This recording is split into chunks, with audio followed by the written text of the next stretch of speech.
ஜானகி சந்தியார் சீரியலில் நம்ம எல்லாரும் எதிர்பார்த்த மாதிரி ஒரு அதிரடியான ப்ரோமோ வந்திருக்குன்னே சொல்லலாம். சீனு மாயாவும் ரகுராம் முன்னாடி தாலி கட்டினதோடு வந்து நிற்கிறாங்க. ரகுராம் வந்து நெஞ்சை பிடிச்சிட்டு மயக்கம் போட்டு விழுந்துட்டாருன்னே சொல்லலாம். அதுக்கு முன்னாடி வீடியோ பிடிச்சிட்டு நான் எவ்வளோக்கு பிடிக்குமோ அவ்வளோக்கு லைக் பண்ணிட்டு பார்த்து சப்போர்ட் பண்ணுங்கள் ஃப்ரெண்ட்ஸ்.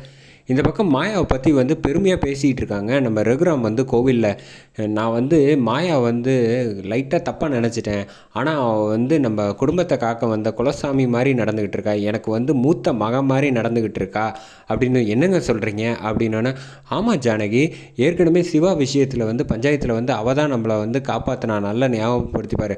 அதுக்கு அடுத்தது அவன் மேலே வந்து ஒவ்வொரு தடவையும் அந்த பழியை போட்டுக்கிட்டு இருக்கப்ப அந்த சம்பந்தி நிச்சயமாக வந்து அது எல்லாத்துலேயுமே வந்து மாயா தான் மேலே தப்பு இல்லைன்னு நிரூபித்து நம்மளோட வந்து பாரம்பரியத்துக்கு குடும்பத்துக்கு கட்டுப்பட்டு நடக்க ஆரம்பிச்சிட்டா அப்படின்னு சொன்னோன்னே, இந்த பக்கம் ஜானகி வந்து ஒரு செகண்ட் யோசிச்சுட்டு இருக்காங்க. நீங்கள் இவ்வளோ வந்து மாயா மேலே நம்பிக்கை வச்சுருக்கீங்க, ஆனால் வந்து மாயாவும் சீனும் லவ் பண்ணுற விஷயத்த வந்து நான் வந்து உங்ககிட்ட சொல்ல முடியும் அவன் அப்படின்னு, ஆண்டவா இந்த விஷயம் அவருக்கு வந்து தெரியாமல் இருக்கணும் அப்படின்னு நினச்சிக்கிட்டு மனசில் வேண்டிகிட்டு இருக்காங்க. அந்த சமயத்துலேயே வந்து கரெக்டாக வந்து சீனும் சரி மாயாவும் சரி கோவிலில் வந்து தாலி கட்டினதோடு வந்து வந்துகிட்ருக்காங்க கோயிலுக்குள்ளே. அதை வந்து கரெக்டாக வந்து ஜானகி பார்த்துட்டாங்க. ஆனால் வந்து ரகுராம் வந்து பார்க்கக்கூடாது அப்படின்னு சொல்கிறான். வேண்டிக்கிட்டு இருக்கப்போ கரெக்டாக வந்து ரகுராம் முன்னாடியே ரெண்டு பேரும் வந்து நிற்கிறாங்க. நின்னோடனே, மாமா தயவு செஞ்சு என்னை மன்னிச்சிருங்க அப்படின்னு சொன்னோடனே ஜானகி வந்து கண்ணெல்லாம் வந்து கலங்கி அப்படியே நிற்கிறாங்க. ரகுராமுக்கு வந்து எதுவுமே பேசாமல் அப்படியே அமைதியாக சிலை போல் நிற்கிறாப்புல.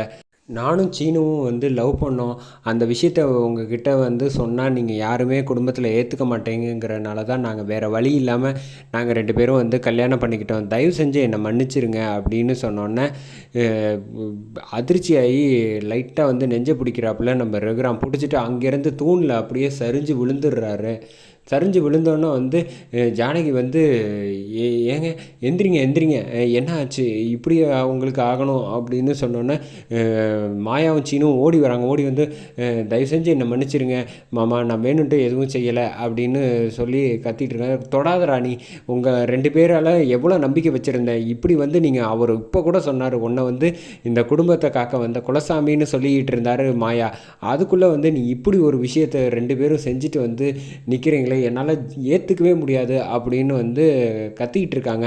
ரகுராம் வந்து அந்த லைட்டாக வந்து தண்ணி எடுத்துகிட்டு வந்து அங்கே பக்கத்தில் உள்ளவங்க எல்லாரும் வந்து லைட்டாக தெளித்து விட்றாங்க. ஆனால் ரகுராம் வந்து எந்திரிக்காமல் அப்படியே அசந்து நிற்கிறாரு. அதோட இந்த ப்ரோமோ வந்து முடிச்சிருக்காங்க. நிச்சயமாக இது வந்து ஜானகியோட ட்ரீமாக தான் இருக்கணும். இந்த மாதிரி ஒரு கனவு வந்ததுனால தான் அதுக்கு அடுத்தது வந்து பரிகாரம் பண்ணுறதுக்கு வந்து கையில் வந்து தீச்சட்டியை ஏந்திக்கிட்டு அப்படியே ரவுண்ட் அடிக்கிறாங்க அப்படின்னு கொண்டு போவாங்கன்னு நினைக்கிறேன். வெயிட் பண்ணி பார்ப்போம்.